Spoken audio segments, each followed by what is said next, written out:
Let us start by discussing the issues affecting the health department. Sir, yung preparation ba ng assistance, it's being worked down the line. And it took them about, how many? Almost 2 months po. The joint administrative order to guide the distribution of 1 million to each of the 32 families na namatayan po. 32 po sila na namatayan. Lumabas lang noong June 2. I'm sorry to drag you into this faraway province, but No, sir. siya, Bong, may sasabihin ka? May order? Nasabi ko na po kanina sa Senado, Mr. President, na nagbigay na po ako ng privilege speech. At nasabi ko na rin po lahat ayaw ni Presidente ng tagalan yung proseso. And in fact, sa military, pag merong patay na binibisita si Mayor, ay pinapahatid niya mismo dun sa bahay yung assistance, cheque, pera, lahat.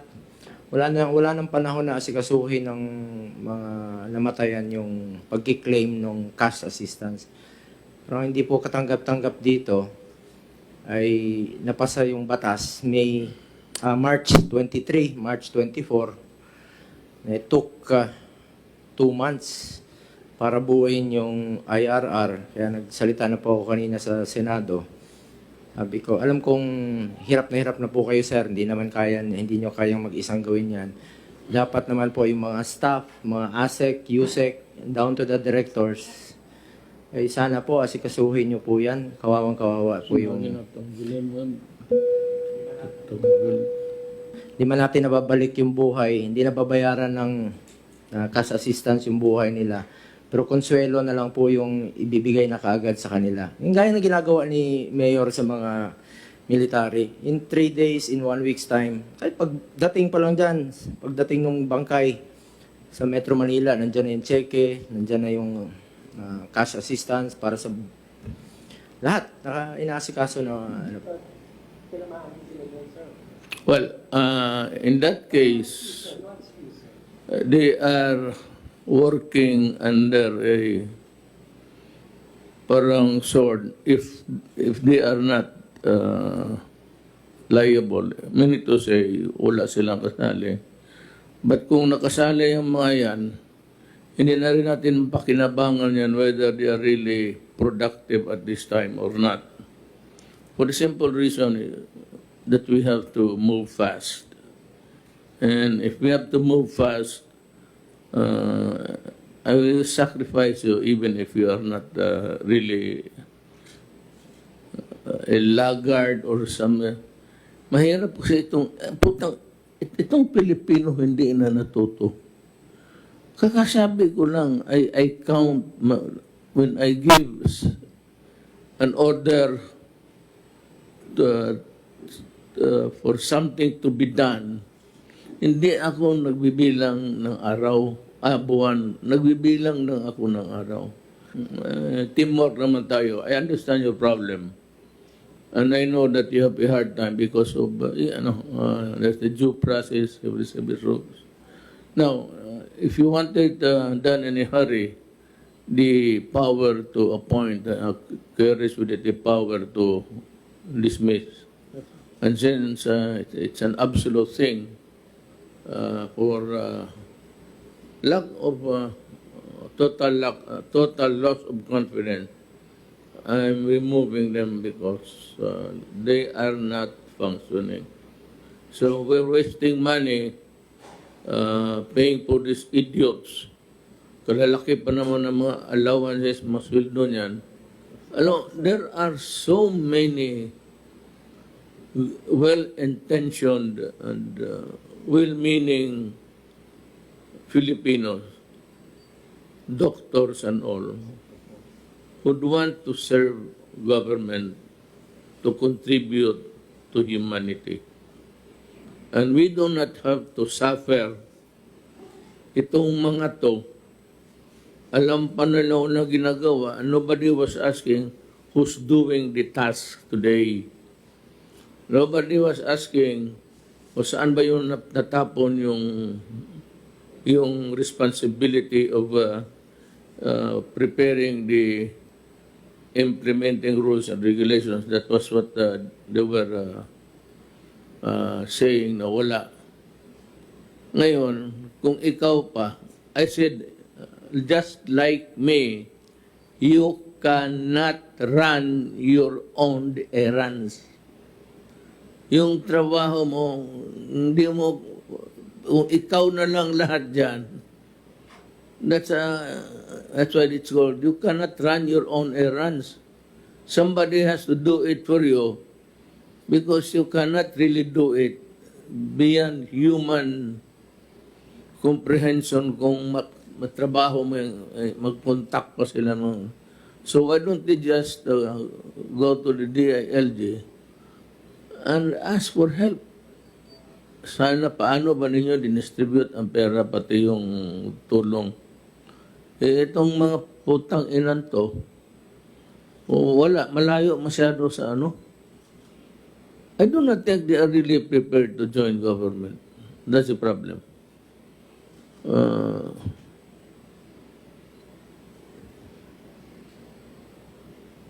Ayaw ko kung ano mong sakit nito. Wala naman tayong racist ano dito na gaya Amerika. There's a riot going on. It's riot or riot. There's a riot going on all over. And seems to me that there is no end in sight. Mabutit na lang hindi tayo ganon. At na-timingan naman that the Filipinos are really law-abiding. Imagine if America to, how can you enforce the lockdown and the sequestration, itong quarantine?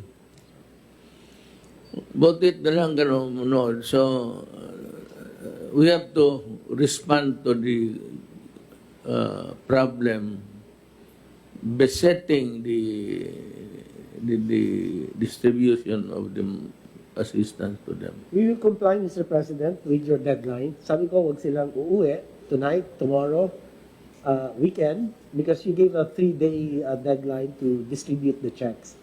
So I told them already, you do not go home. You have, na-identify na po yung 32 families.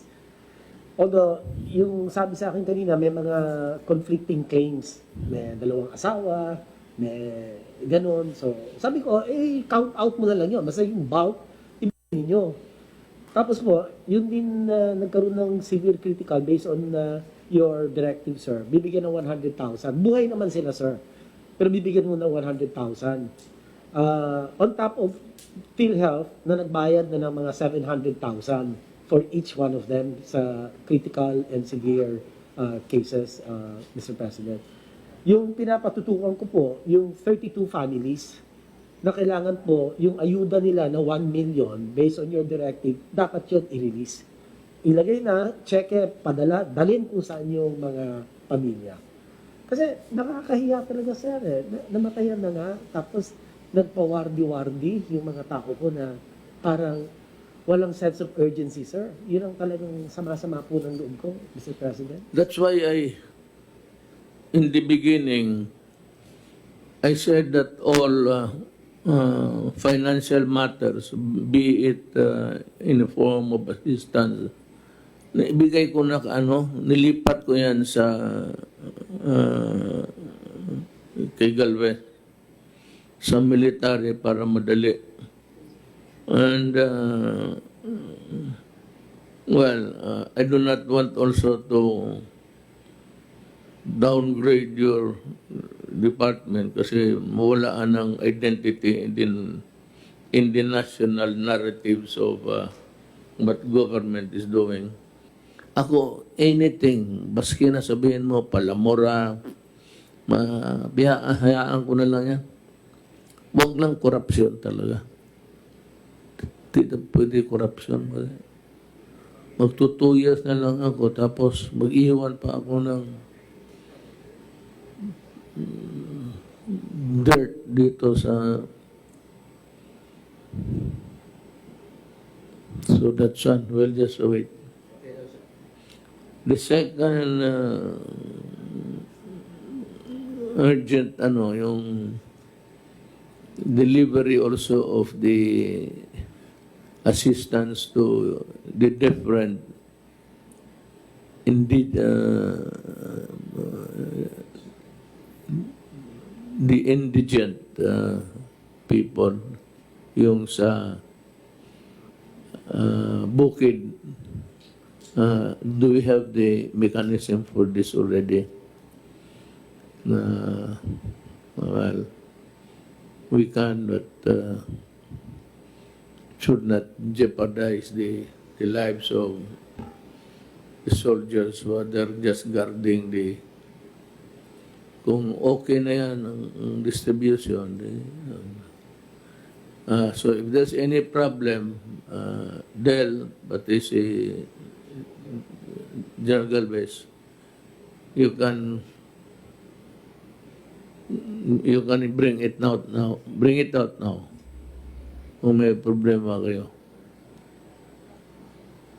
Mr. President, yung pinagtutuan na namin ng pansin ngayon, yung repatriation pa rin ng mga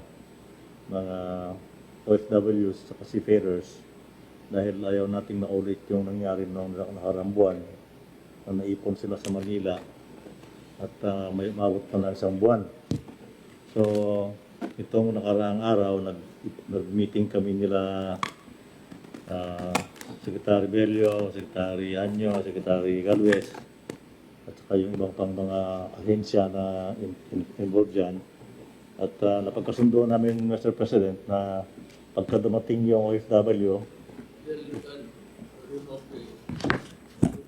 pag dumating yung OFW, maximum araw na manatili sa Manila ay 5 araw lang. Could be less, but the maximum is 5 days. So, nandyan na po yung aming sistema. Okay na yung ating mga testing. We have enough testing facilities now all over Metro Manila. And kayang-kaya na ho natin yung darating ngayon. According to Secretary Bello, mayroon pang mga 42,000. So siguro ang gagawin namin nila Secretary Galvez at Secretary Anyo ay control natin yung pagdating. Siguro 1,200 a day. 1,200 a day. Kung medyo lumuwag-luwag pa, we can increase that to 1,500 or 2,000. And then, para mabilis yung ating processing. Ngayon, Mr. President, maliban sa OFW sa seafarers, marami din tayong mga Pilipino na nasa abroad. Hindi sila workers, mga returning Filipinos na naipit, mga turista na naipit doon sa ibang bansa, estudyante, at saka yung mga permanent resident ng Pilipinas na mga dayuhan. But they have their homes there. Kasama na ho yun sa ating ipaprocess. So, pero separate sila doon sa OFW dahil yung OFW at saka seafarers, tayo sasagot sa kanilang mga testing, yung overseas Filipinos na babalik, ay sa kanilang gastos po yun, Mr. President. So, maasahan po ninyo na itong darating na araw, ay maayos na ito, smooth na itong ating ng processing ng mga OFWs. Yes, I would just like to know if there is somebody on our end in gobyerno doing the orchestration there para there's a sense of order in their coming back, calibrated para hindi tayo maipit. Yes, Mr. President, ang arrangement ngayon, yung DOLE, yung labor attaché doon sa ibang bansa, nakikipag-coordinate sa DFA para pag bago pa lang dumating dito, bago pa umalis, alam na namin kung sino sila. E pagdating dyan sa airport, andyan din yung ating task group, uh, one-stop shop sa airport under Secretary Yano. Mahigpit po ito, Mr. President. Magaling itong si Yusek Yano. Ka-appoint lang namin ito nakarang araw at salagang hindi niya tinutulugan doon sa palagi. So okay na po yung ating orchestrate niyan. So DFA, yung Labor Attaché, mag-coordinate sila din. Punta dito sa DFA yan, tapos kasama na rin ang DOLE, and then ilagay natin doon sa one-stop shop para pagdating nila, alaman nila kung yung mga pangalan, alam nila kung saan pupuntang probinsya para mabilis na yung ating monitoring. That's good. Kaya pala, Mr. President, yung inyong order na ipadala natin sa probinsya yung 24,400. Oh, passable. Okay, okay na po. As of end of June of May, yan na po ang naipadala natin sa mga probinsya. Ito, the day that we learned about the plight of the returning overseas Filipino, we were able to implement a solution for them to be back home. This should be our number one worry because they are Filipinos. So, I'd like to commend you, General Galvez, for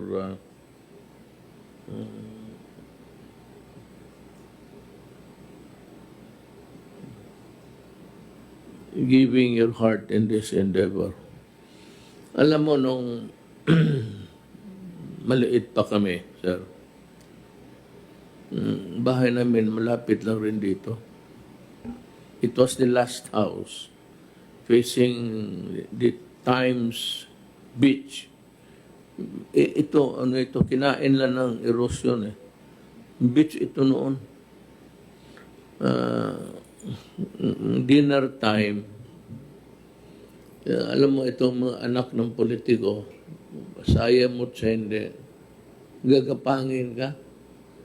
Gagapangin ka talaga ng panahon.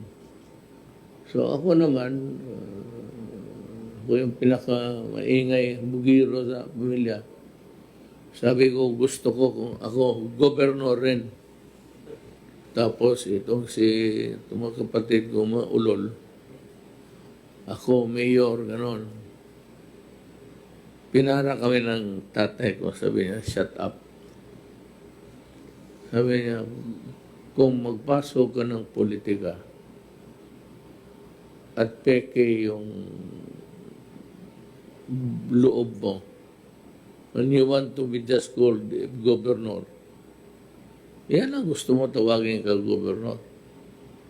Maligaya ka na niya. You know, do not enter politics if you do not have the heart for the people.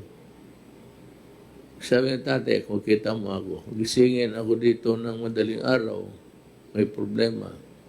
Gisingin ako ng municipal mayors, kay may heart attack yung barangay captain.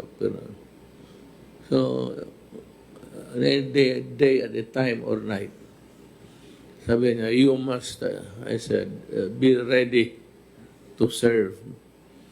And you cannot serve pang matagalan kasi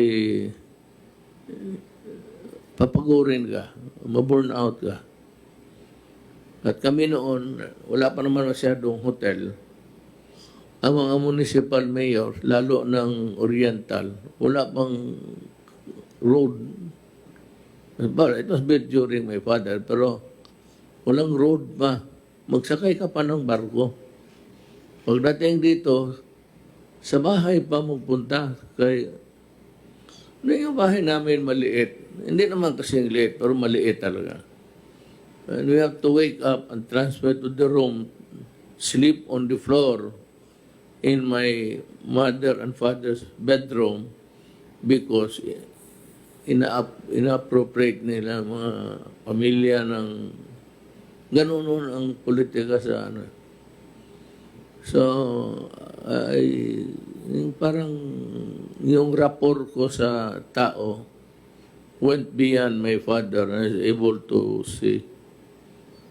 Nasabi ko kung itong ganito, kung wala ka talagang pagmamahal sa Pilipino, walang mangyari.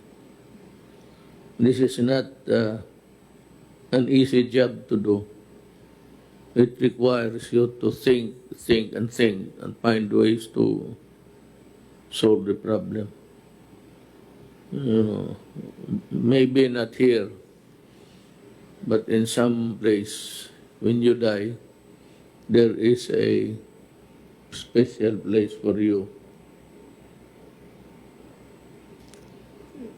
In heaven, if you are as good as me, but if you are bad, the hottest place in hell, nandoon yung mga tao na tarantado. I'm sure I'm not going there. No, kung kasalanan ko lang, babae, wala. Hindi man ako nagnakaw, hindi man ako. Kaya sabi na, you have to love the people whom you serve. Now, let's go to Secretary Anyo. Sir, how's the distribution? Is it good? Ang gusto ko lang tanong, sir, yung nagdoble ang bayad, pati yung kinaltas na pera sa gobyerno, be it the mayor or the barangay official's task to do it.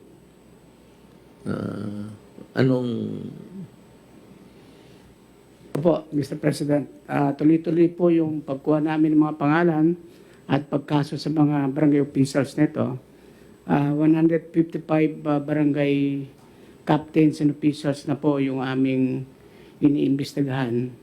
At ang 3 po ay nai-refer na namin sa ombudsman. Maganda po rito, marami nang nagsasalita.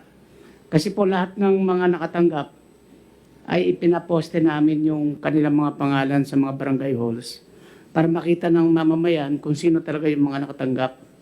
At dito lumabas na yung mga kamag-anak, asawa, miyembro ng pamilya ng kapitan na hindi naman dapat tumanggap.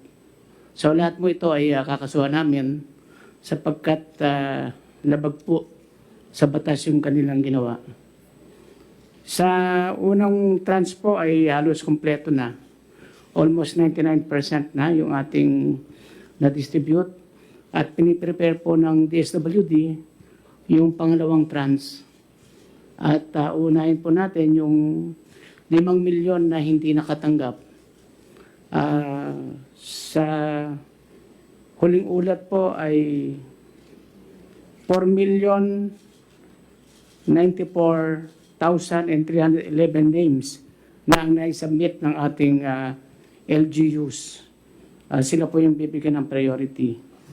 At nakahanda naman na din po sa second tranche, tutulong yung Armed Forces at Philippine National Police sa pagdidistribute. At ang gagamitin naman karamihan dito ay ATM payment scheme. Kaya baka mas madali ang pagpapatupad ng second tranche.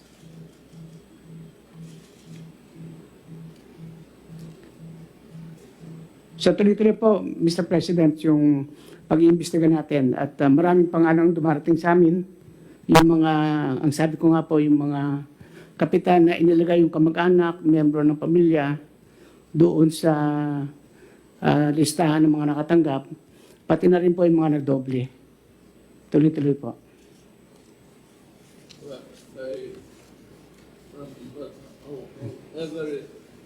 However you look at it, it's still malversation. Once public money reaches your hands for a specific purpose, tapos na wala. And even donations during typhoons or calamities. Pagka may tao nagpunta sa barangay captain, sa mayor, na mabigay ng pera, Pag tinanggap mo yan, becomes public funds already. Doon sa kunin mo sa purpose. For what purpose? If it was given for a private purpose, fine. So kung sabihin mo, tulong para sa tao sa napinsala, sa bagyo, gano'n, wala. Public funds yan. Sigurado. Secretary Anyo, one question lang po. Maraming nagtatanong sa Senado during the hearing. Yung sa motor, mga kamag-anak naman sila, mag-asawa o mag-anak, ano pong desisyon ninyo dito? Kasi nahirapan sila ngayon, yung iba nagbabike na lang po sila. Motor yun ang medyo maraming gusto na basta kamag-anak, anak, magkasama naman po sila sa bahay nila, papayagan ba silang mag-angkas? Kasi hirap talaga sila ngayon sa transportation. Walang jeep, walang bus. Minsan naglalakad na lang po daw yung iba. Yes, naiintindihan po natin yung hirap. Pero sa base po sa panuntunan ng DOH, yung minimum health standards na physical distancing, napakahirap i-practice sa motor. At kahit sabihin natin na sila ay mag-asawa o magkapatid, pero ang virus ay walang pinipili kung mag-asawa. Kaya nga kahit po sa bahay, dapat may physical distancing pa rin. Kasi hindi talaga guarantee na kung magkapatid o mag-asawa ay parehas kayong negative. Lalo na kung pupunta kayo sa opisina, pag uwi ninyo, hindi natin alam kung may virus nang dala yung isa, magkasama sila sa motor. The next day, yung asawa naman nung napunta sa kabilang opisina at nahawa. So, ito naman po ay hindi forever. Darating naman tayo sa bagong normal, kung saan may mga zero cases talaga na, pwede natin pong ilaw. Pero sa community quarantine natin ngayon, pwede natin makita sa data analytics kung saan pa may mga cases. Mahirap kasing mag-gamble na kung mag-asawa pwede nang magkadikit sila, lalo na sa publiko.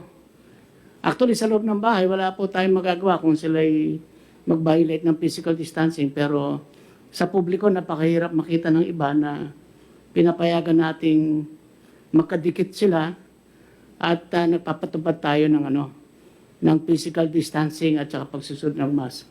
Napakahirap po talaga. Pero health po pinag-uusapan natin health risk. Hindi yung convenience, hindi yung makakatipid sila.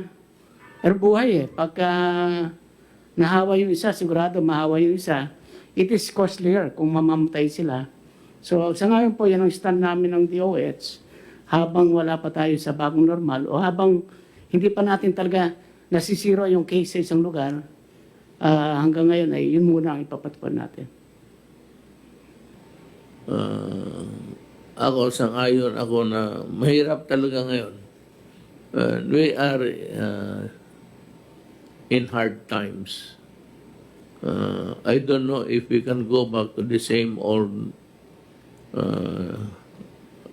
style natin noon. But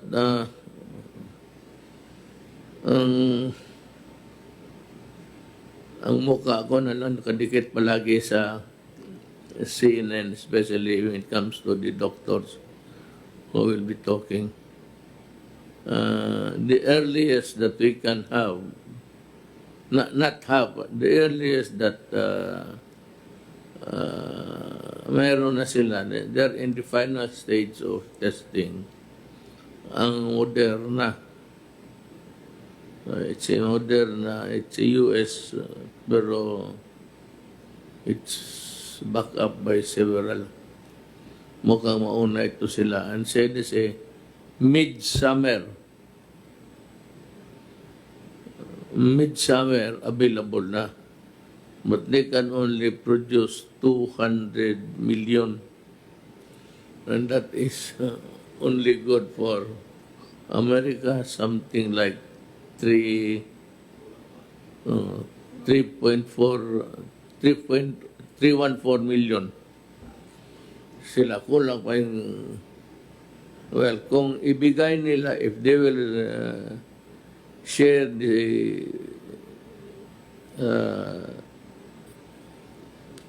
yung technology, give it for free to everybody, Pare-pareho lang kasi tayo sa gobyerno. We are just employees, all of us. We are workers of government. Kaya ako yung pinapatanggal ko yung Your Excellency. The word itself is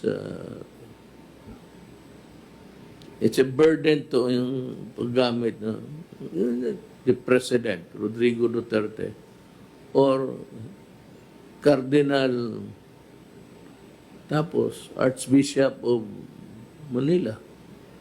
Yun ang Your Excellency, Your Excellency. Nag-umpisa yan doon sa nung nag-mayor ako, tapos yung ni-retain, hindi pinalitan lahat ni Cory, they retain about 1, 2, 3, 4. Yung hindi masyado partisan, pero puro mga manoy, kawatan talaga. They would address me, Your Excellency. Do not call me Your Excellency. I am not Your Excellency. You call me Mayor. Kaya Presidente, ayaw ko. And appreciate it more. You just call me Mayor.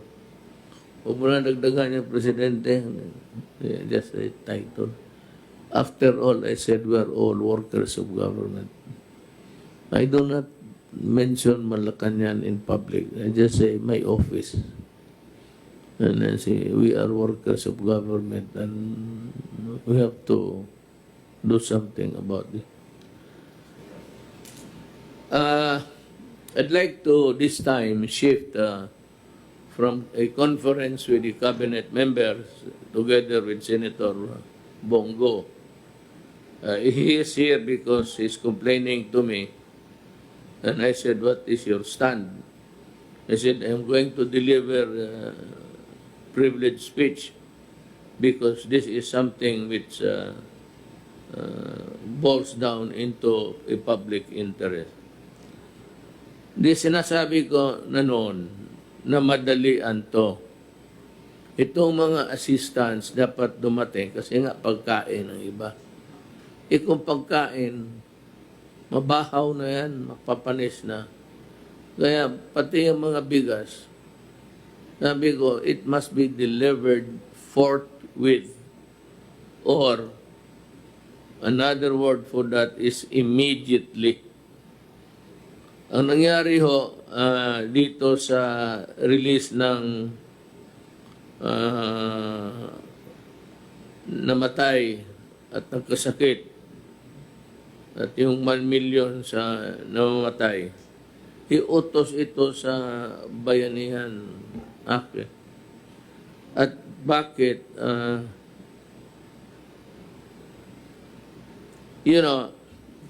I'd like to also, I'm not imposing a duty on Congress. I would just like to remind you na every day you require the executive department to render a report. Every day yan. So dapat nakita na rin ninyo, nasilip na rin ninyo, bakit wala yung tulong sa namatay pati nagkasakit. Parang assistance, in the form of assistance. Yung 1 million para sa namatay, lalo na yung mga doktor, hindi dumating. Tinanong ko ngayon si Dr. Doke, the Secretary of Health. Sabi niya, he's been reminding his staff every time that they meet na to hurry up itong tulong. Ngayon, ang sa speech ni ata ni Bong, sinabi mo na you are recommending for the ouster. Sabi ko sa President ko, ayaw nilang magtrabaho. Marami pang gustong magtrabaho. Ayaw nila magtrabaho. putang ina, 2 buwan itong lecheng ito. I mean, can just imagine 2 months. Tapos ang sekretary ng binubugbog araw-araw kasi wala siyang gawa. Sino palang paggawain ni Doke dito? Ang Bureau of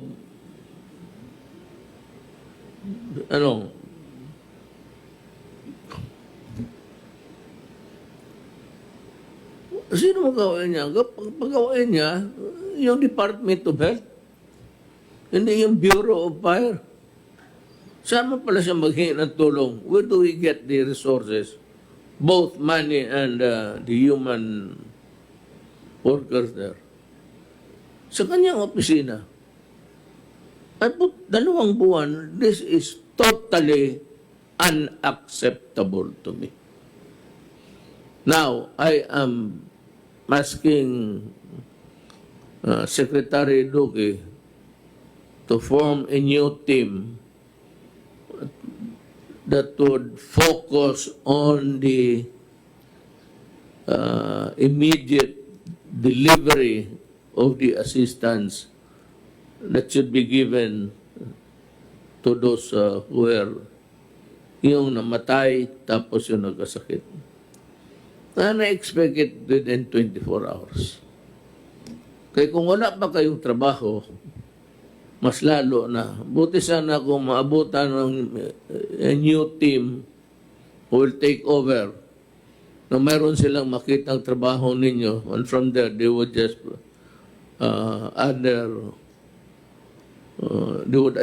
other kaalaman and an expertise, and then directly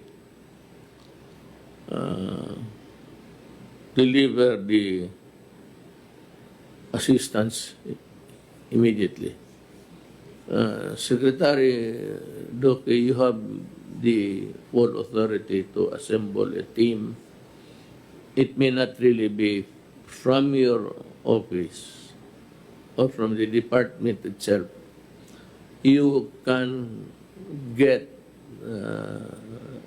persons of known honesty dyan sa opisina mo, even temporary, just for a new designation, just to take care of these funds, which ought to be in the hands of the intended beneficiaries by this time. So, dito tayo sa corruption still. Yung lahat na, tinanong ko kasi si General Anyo ngayon, yung lahat na nakasala, those who malverse, money intended for a public purpose, pag nandiyan na sa kamay ninyo yan, it's malversation. Baski na donation, may nag-donate dyan sa iyo, tapos tinanggap mo, alam mo, i-donate sa mga tao intended for fire victims, flood victims, o ano. Pag tinanggap mo yan, on that condition, upon that kind of agreement, once you accept the money and you misspent it or misappropriated, it is malversation. And kung barangay captain ka, one of the things there is you are barred from holding office forever. In addition to the crime that you have committed. Kaya wala kayong maasahan tulong sa akin. For after all, did I not warn you earlier na huwag itong pera na itong inappropriate ng Congress binigay para i-implement natin, huwag ninyong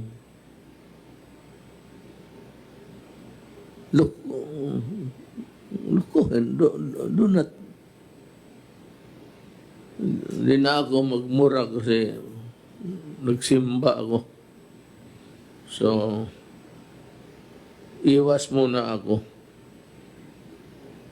Kapag ginawa ninyo yan, sige, isang ano mo rin ang putang ina kayo. Sinabi ko na sa inyo eh. Talagang habulin ko kayo. And you'll go to jail. Para may example ako sa panahon kung wala na ako dito pagka-presidente. So, yan, serving 25 years, serving 15 years in prison. Those are the corrupt guys.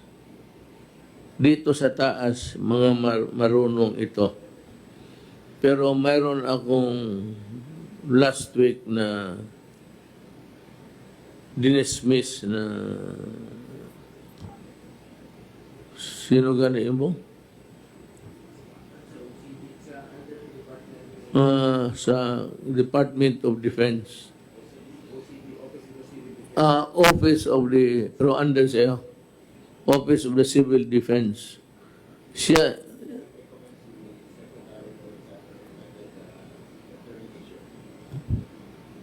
yung tigabili. Siya yung purchaser. Tapos siya rin yung doing what he wants with the money. Sabi ko, hindi ninyo pera yan, huwag ninyong gastusin na hindi yun. Kayo naman, yung mga scam ngayon, mga mask, mag-order kayo through online, Sos Mariosep. Huwag kayong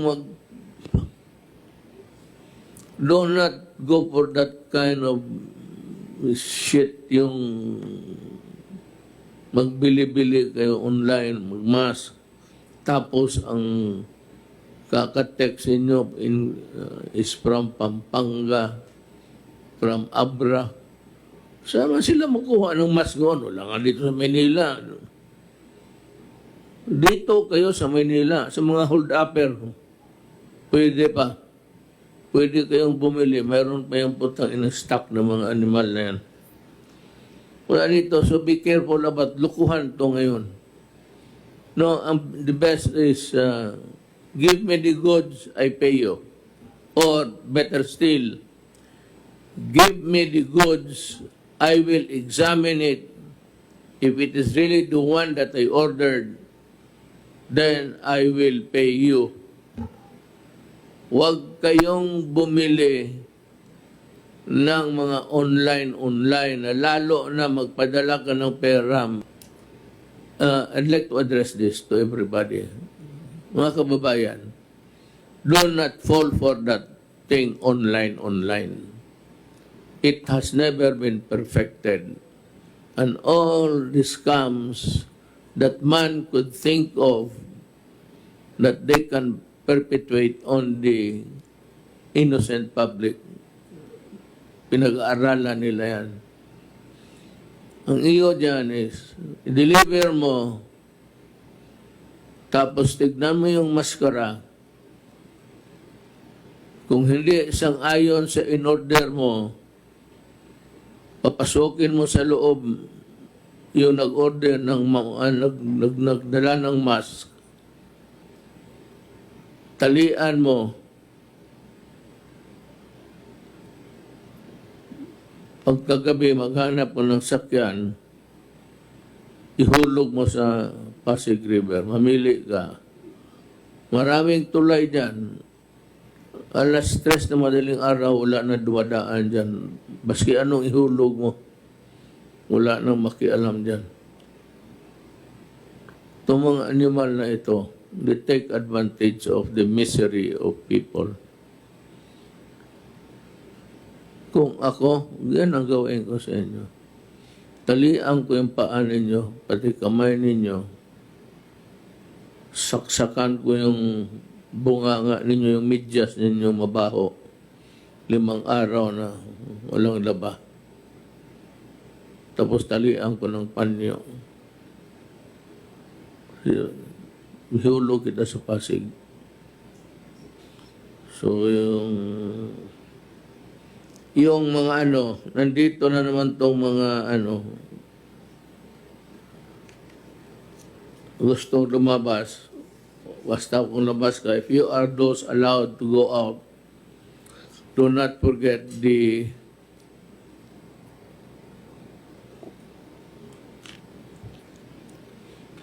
yung alcohol, mura lang man yan. Huwag mamarami. Isang tulo na. Bibang, akin na lang ito. Maganda.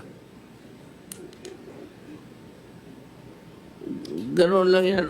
Wag mong, 3 drops. Tsaka, for all government workers, lalo na yung cabinet members and the senators and congressmen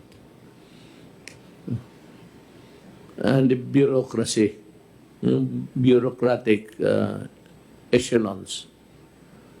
Sinabi ko I said this when I was bago pa akong mayor.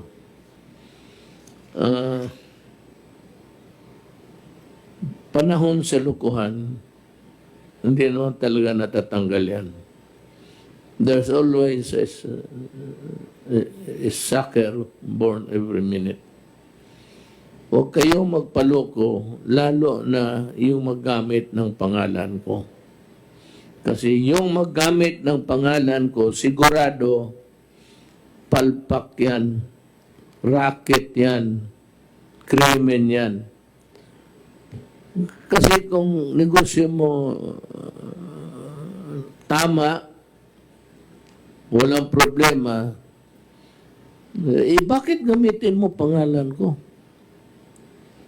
So, if they go to my son or sons, or my daughter, si Inday, pero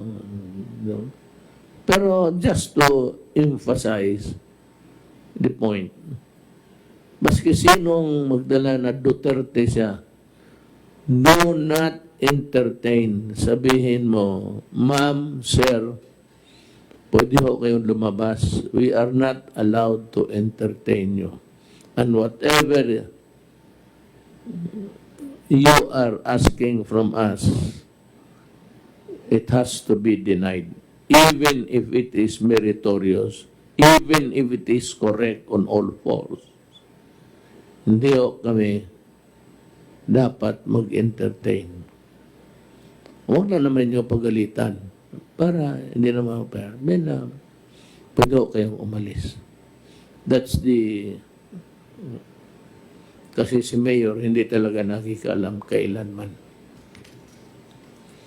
Kailanman hindi ako nakikialam ng wala nga papilis tumadaan sa table ko, either di sa bahay o sa opisina.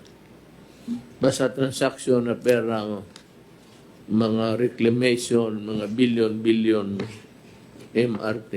Kita mo itong land registration.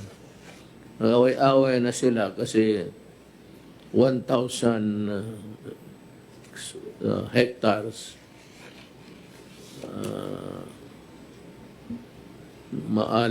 amari tayo nito. Reclamation, marami ng away. Pera, 1,000 reclamation, that's billions and billions. But in the process, you will kill the entire Manila, Metro Manila. Mahirapan na ang tao doon. And even the canals would no longer have the egress and ingress of water, let alone the absence of the water treatment. Now, on the side, I will be starting tomorrow. I think that the papers are here with me now. I will review the contracts that are proposed by the government panel to the Ayala and Pangilinan Consortium. na ako okay na ako basta mabawi lang ng pera ang tao. Even in installments sa ano ninyo, but you have to make some amends. Nagkalma ako kasi whether I like it or not, water is very important in our lives. So, okay na lang ako. But yung nawala sa tao, kung ano ang nawala sa kanila, that has to be paid back. Whether in installments over a period of years, but you have to return the money to the people. Wala na akong, yun lang. Okay na ako, and you can have your contracts if it is to your liking.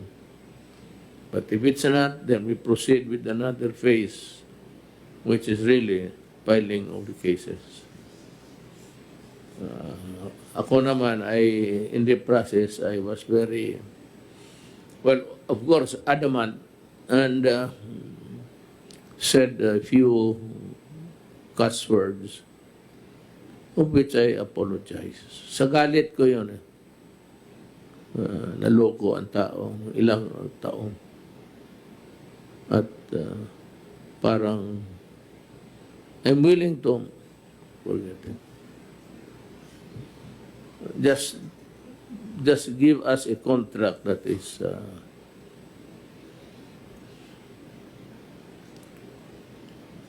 fair and also a fair of the return of the money of the people. Ngayon, wala namang, an example is yung water treatment. You started to collect 1957. It is now very late in the day, and there is no, and still, I don't know if we are collecting. That has to be returned to the people. Equity and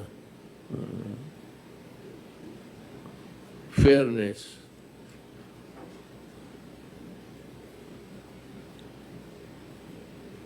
requires that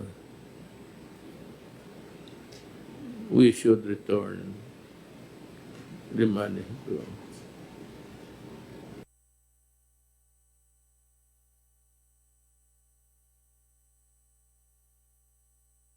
there's a letter from Congressman from Cebu. Buong province of Cebu yan, Mr. President. Dito lang, tanda.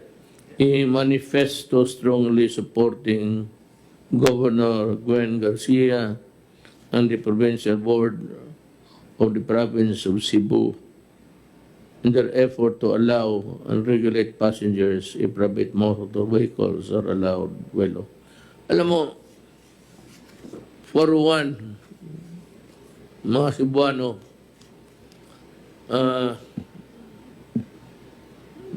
nanalo ako sa Cebu by binigyan ninyo ako ng boto na makalilisang you supported me to the hilt, and one of the factors that gave me the victory in the presidential election. But alam mo, much as I would like really to accommodate Governor Garcia and the board members, here's what I can say. If I begin to give an exemption to one, which because I will open myself to charges of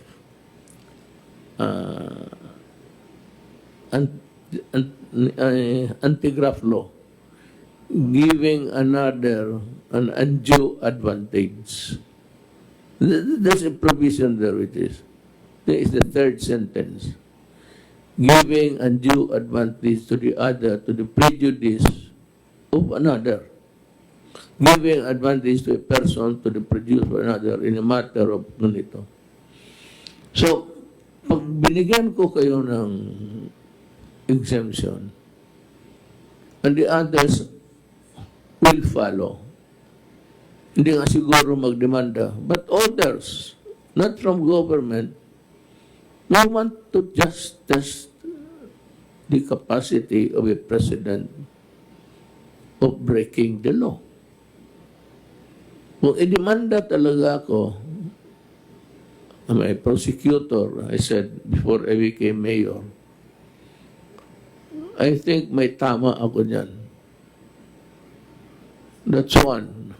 I go to prison. Second is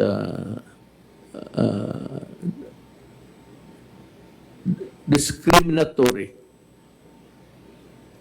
if at all, because ang discretion ko is used to excuse one from the,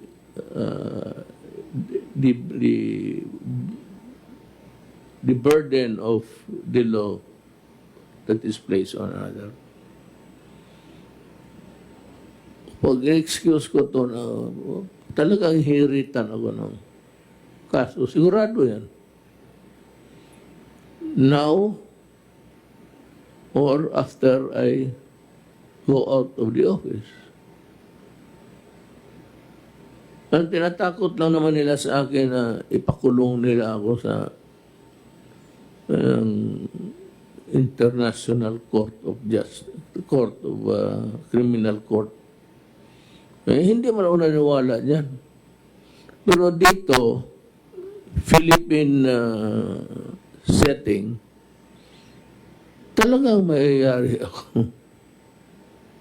If somebody will file a case, yan ang mahirap sa prayer ninyo. Gusto ko, alam ko hirap kayo. Sabi ko nga, asawa mo yan. Alang-alang ipaangkas mo sa ibang lalaki kasi maghawak sa katawan yan. Mind you, kayo nagasakay, nag-aangkas ng motor. Huwag kayong maghawak dito sa side lang, yung sa upuan. You have to place your hand around the guy. Tapos, hindi naman mag-embrace, but para hindi ka mahulog. At yung bump ganon, kasi ang katawan niya, magbabalance-balance yan, kasama ka na. Kung saan yung katawan niya, sabayan mo. Now, I'm sure that many are not so happy with their wife embracing the motorcycle driver. Kaya nga, the law is hard, but it is the law. Wala talaga akong magawa. Itong akin po, hindi, it's not my discretion. Just because I'm the president does not mean that I can ignore the laws of the land and favor. Wala akong ipagmalaki na sa gano'n.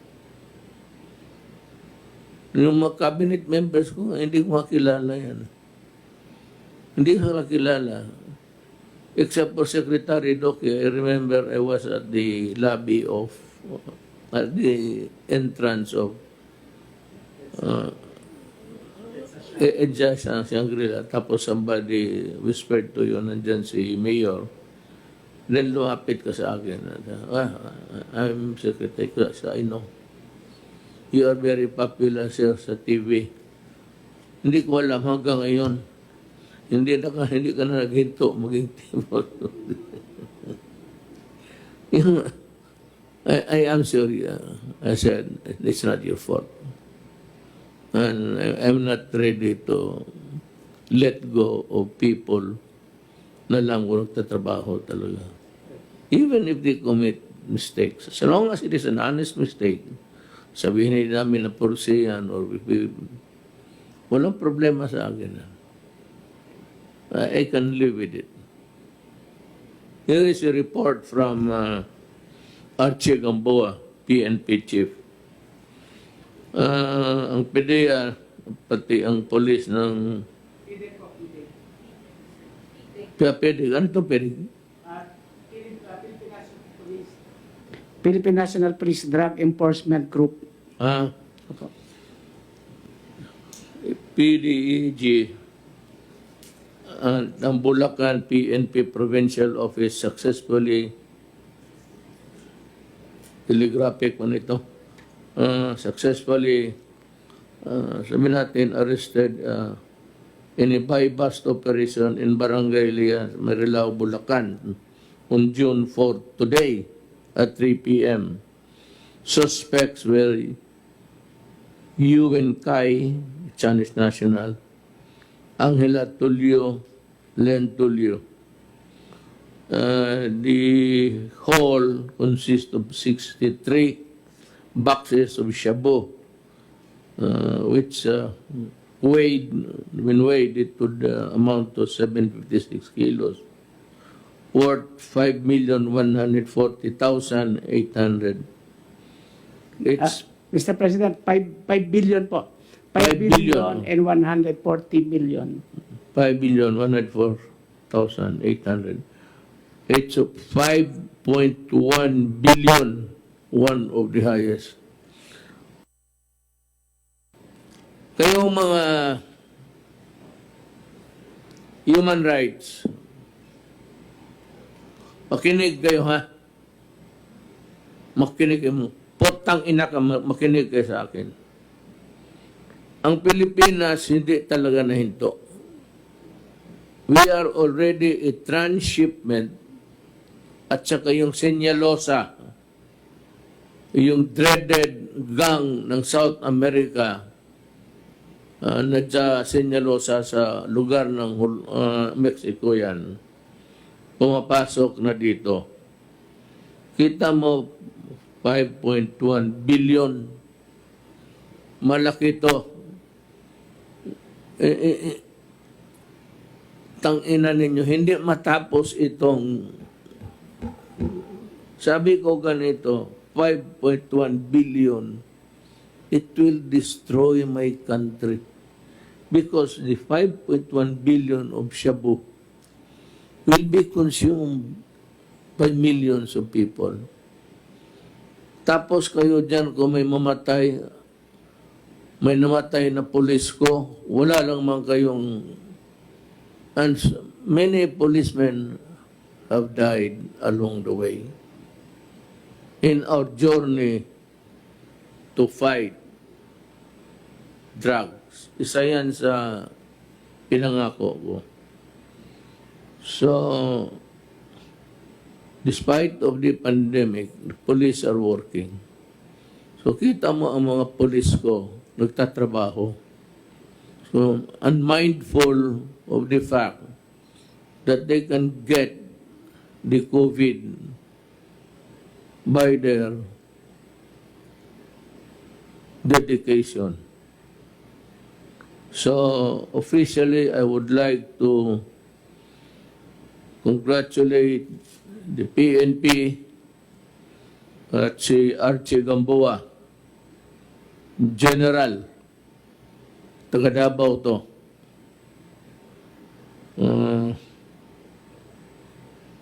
You have my snappy salute. I will talk to you when I go back to Manila. Hindi talaga mahinto itong... Whoever said that ang shabu na... Every day, you look at the crawler, yung tumatakbong linya dyan sa TV yan. You call that a crawler. Ko-crawl, kamang crawl. Gapang. Kamang is Bisaya, gapang pala. Pero ang Bisaya, kamang, may ibang mangamang o kuwan. Mga kamang ug uyab. Ito kina 5. Tapos idemanda ninyo ako ng ano? Ng human rights. Ikaw, Trillanes. Maligaya ka sa nangyari sa buhay ng Pilipino ngayon. Puro ka lang daldal. Always complaining. And yet your kapwa mo sundalo nagtatrabaho. Mamista mo nagtatrabaho. Ikaw, you rebelled against government, almost destroying the republic.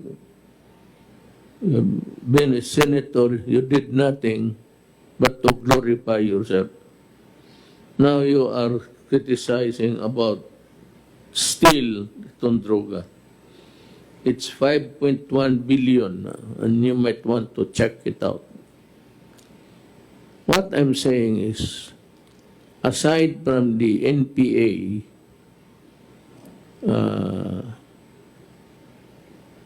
isang problema talaga natin ang droga. And of course, ang Abu Sayyaf, the terrorist here in Mindanao.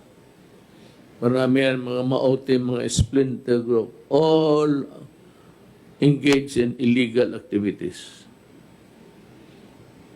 So, may sabagay, ito tatlo na no? Siguro buhay ito, kaya wala mong sinabi patay. Pero, okay lang. Okay lang. Kaya may mga tao talaga na hindi rin matanggap na konsensyang mamatay. Pero ako, sabi ko nga, if you destroy my country distributing 5.1 billion of shabu all throughout the country, I will kill you. I will kill you and I will say that itong mga Chinese, I'd like the Chinese government to know that there is so many ways of fighting corruption. But one of them that is really pieces me to no end will be those things that it destroys my country. The human resource. Ang mga bata, ang mga anak namin, ninyo, sa awa ng Diyos. Kaya, remember, when you go out, mask. And ito, mura naman ito. Hindi naman ito, because siguro kayo, isang, tignan mo, 1, 2, 3, 4. That is enough to kill the germs. We have to wait for the vaccine. Mga kapatid ko, iksuunan ako. Maghintay talaga tayo sa vaccine. Sabi ko sa inyo, walang vaccine, walang eskwela. Nandito sayang nandito. But Secretary Briones is insisting that there should be an alternative there. And she has a very good program for that. Parang teleconferencing. The technology is good. I do not know if we are ready for that. Meaning to say, if we have enough of those na gamitin para sa the whole of the Philippines. We're talking of students, it's millions. Meron ba siya? But if she has, or if we can afford it, we'll buy it. And she can proceed with her novel idea of how the children can continue with their education. So, gano'n na lang. I don't know if it's the next time that I'll talk to you, but you will hear from me from time to time. Maraming salamat po inyo lahat.